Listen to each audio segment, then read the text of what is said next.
Hi everyone and welcome to our Made for YouTube series. I'm Sumaira Abidi and today we want to talk about a category of funds which, well, believe it or not, becomes very popular in the first 3 months of the year, though I wish it would be popular through and through, which is ELSS or the Equity Linked Savings Scheme. And as we get to the season where we have to update all our taxes, this is a category which becomes important because we can contribute for some tax saving purposes. Raghav N Iyengar, Chief Business Officer at Axis AMC, joins in to talk about ELSS investing, how you can save taxes and of course use this as a category to create wealth as well. Raghav, thanks very much for joining in. To my mind, I have always thought of ELSS as just another, diversified equity fund with an added tax advantage. Is that really the only way it would differ from any other actively managed equity fund, or is there more in terms of a differentiation? I think you've got 80% of the product actually in that one line, Sumaira. So this is, for all practical purposes, it is an equity fund. The only big difference is that it has got a 3-year lock-in. So as you know, thanks to shows like yours, our retail investors are now, in that sense, very clear that if you want to make sustainable wealth, you have to be invested in equity over a period of time.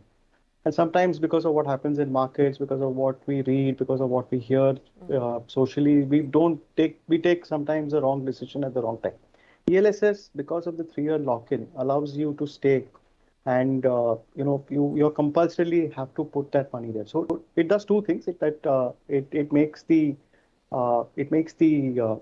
fund manager aware of the fact that the money is going to be there for 3 years, so he can really get into take some really high conviction quality exposures to stocks. He's not really worried about inflow outflow happening like any other normal equity fund. For a retail investor, because he's compulsorily locked in for 3 years, I think it allows him to have a much better and a smoother experience. That's the big one, of course. But largely, yes, your statement is correct. It is an equity fund. It allows you to get some tax benefit under Section 80C. Okay. And, what happens is, and, like I said, that we see it increasingly talked about in the first 3 months of the year, which is where the bulk of tax saving happens. And a lot of this money comes in lump sum fashion, because people look at their records and say, okay, I have to do an X amount in ELSS, let me put it in today. Some people, though increasingly, are also looking at SIPs in ELSS funds. Is any better than the other? I mean, does it really matter? Because 3 years your money is locked in anyway. So, effectively, they're trying to time the market goes away then, right? In some sense, yes. But just to correct you, Sumaira, the action in this category happens in the last 3 months of the financial year, not in the first 3 months. No, sorry, I meant the calendar year, Raghav. The last 3 months. Sorry, yeah, calendar year, absolutely. So I think that's what happens is that you get all your reminders from your HR teams. I think your CA will call you and tell you that March 31st is coming around the corner. Quickly put in your your ATC deduction is pending, and that's where there's a bit of a scramble to put money into this in the last 3 months now. So one part, again, you're right. I mean, it's a 3-year investment. In fact, our records say, when I look at Axis Long-Term Equity Fund, which is our ELSS scheme, I in fact find that investors actually have stayed for much longer than 3 years. So in that sense, you're absolutely right. A lump sum versus SIP, there's no significant difference because your money is locked in. But it's just that the SIP route, Sumaira, as you know, is a good disciplined way of saving on a regular basis. And it also takes away the stress of that last minute finding money and investing it. It just, once you start a SIP, it just sort of keeps flowing through the year. You have to put a certain amount of money. So why not stagger it through the period of time? And given the way equity markets are, you do capture the entire volatility if you put it through an SIP. So my personal preference is to obviously go for an SIP because I think in some sense it's a disciplined way. You're not very stressed. When the January reminder mail comes from HR or your call comes from your chartered accountant, you're pretty much ready. You have your investments up and running and you show it to them and you move on in life. So I would love to do that. In fact, again, thanks to shows like yours, I think a lot of our investors are investing. It's a very large SIP category in the industry today. So in some sense, a lot of investors are actually doing the SIP route for ELSS today. Yeah, that's heartening to know. That's, really is. But, also what I hear from some people is that, because this money is locked in for 3 years and tax saving is an ongoing process, right, till you're employed. So what a lot of people may tend to do is that at the end of 3 years, they take out the money from the ELSS, and for the fourth year, you put that money again. So, in buckets of 3 years, you keep churning the same amount of money and you keep getting the benefit. How would you as an AMC think of that? I mean, is that a strategy in Uh, itself, or is that something that, I mean, it's a it's not a it's a really good desirable? it's a great it's a great cash flow strategy because once you put in the first 3 years, you're sort of in some sense tax saving in perpetuity, like you said. But from an investment standpoint, Sumera, as you know, the longer you stay invested in an equity fund, the better is your investment experience, right? So one has no idea. I mean, 3 years is a reasonably good period of time, but there have been times and in the recent past also where 3 year returns have not been really up to the mark. So then you're really forcing yourself to take out money at a point where maybe markets are not that conducive. So I am a big believer in having a reasonably large portion of equity to take care of your wealth and your long term, especially your retirement goals. So I would, in some sense, proxy this out to be like a sort of a quasi retirement fund also for people, and just sort of keep saving some little bit of money every month, and that's the beauty of SIPs, right? You can just keep doing it, and it just sort of becomes a subconscious, unconscious habit for you. So you're really not worried about it. But yes, a lot of people do this. It is many of my CA friends. I'm a chartered accountant, as you know. Many of my CA friends say this is a brilliant idea, and one should do it. But it's one difficult to execute because you have to be exactly take it out on the 37th month and all that stuff, and then reinvest it back. You don't know where markets will be at the time when you're exiting or re-entering. So all that stress is there. So I am actually, I always counter their story by saying that just hey, just put a little bit of money every month away and let it create some wealth for you. Yeah. And like you were saying, Raghav, that now because we are seeing this growing number of people investing in ELSS through SIPs, another point to note would be that every single SIP will have to complete 3 years before you can withdraw, right? I mean, for an average person who has a day job, I don't think the calculation would be worth it. Yeah, that's true. But it's not very difficult. I think what you have to do is to just give it a little more buffer, Sumera. So what I do sometimes and I tell people is that you don't try to take it out 1 to 37, 2 to 38, do it like that. Maybe uh, give it a 5 year period, for example, for your total investments to pan out, and then you have that much more flexibility to take it out. If you try and do this, this rolling 37, 38, 39 months, that becomes very, very stressful from an execution point of view. Okay.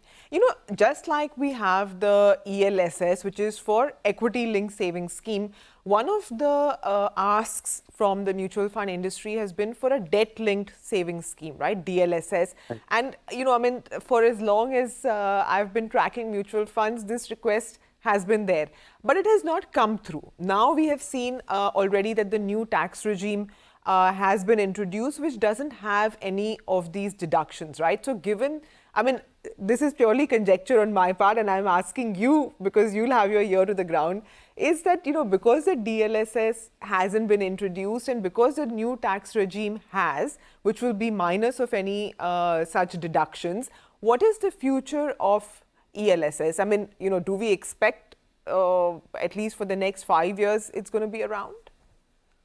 I think, see, I'm not sure why DLSS has not happened. In fact, I was actually a reasonably large proponent of it. But in some sense, Sumaira, we are already doing DLSS. I mean, if you are a salaried employee or you have a public provident fund, you are anyway, in some sense, putting money into a debt scheme. It would be nice if you had a DLSS. It may have had a shorter lock-in period and the other benefits that come associated with a variety of investments. Uh, on the other one, in terms of the new regime versus the old regime, I think there are a lot of people. I don't think it is something that will change overnight. I think it's just a choice that the government is giving you, especially, and this is I'm seeing it more getting more adopted by people who are coming into the job market right now. So I think it'll take some time. So I'm reasonably sure that ELSS as a story will stay. The interesting data point for us is that when if I remember correctly, the new tax regime got introduced a couple of years back and in about a year back, and since that time, actually, ELSS corpuses are only up about 40%. So the industry was at about 80 odd thousand crores. I think it's almost at about 89,000 crores and thereabouts. And the corpus today is about 120, 125. So I think money is there, and I think it's a reasonably great way to save, great way to create wealth. In fact, most of the new investors who are coming into the market. So I would tell people that, hey, if you're just going to be the new tax regime encourages some level of consumption.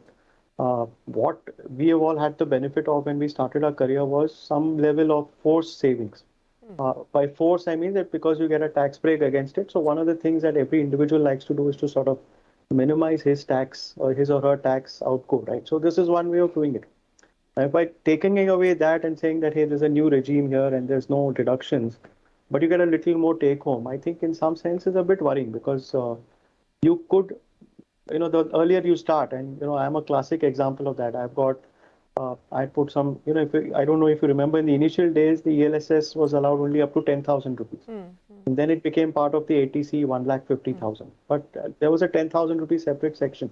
And I put 10,000 rupees, Sumaira, sorry, it's a little story, but No, 1999, 2000, 99, 2000. And I actually forgot about it because it was some 1,000 rupees a month. I did a SIP. And those days it was difficult to get a SIP renewed because you had to give checks and all that stuff. And then I got transferred and lost count. And I think somewhere last year, in fact, in 2020, I just happened to look at my statement and it was a mind-blowing number. That 10,000 rupees was like almost about 12 times appreciation.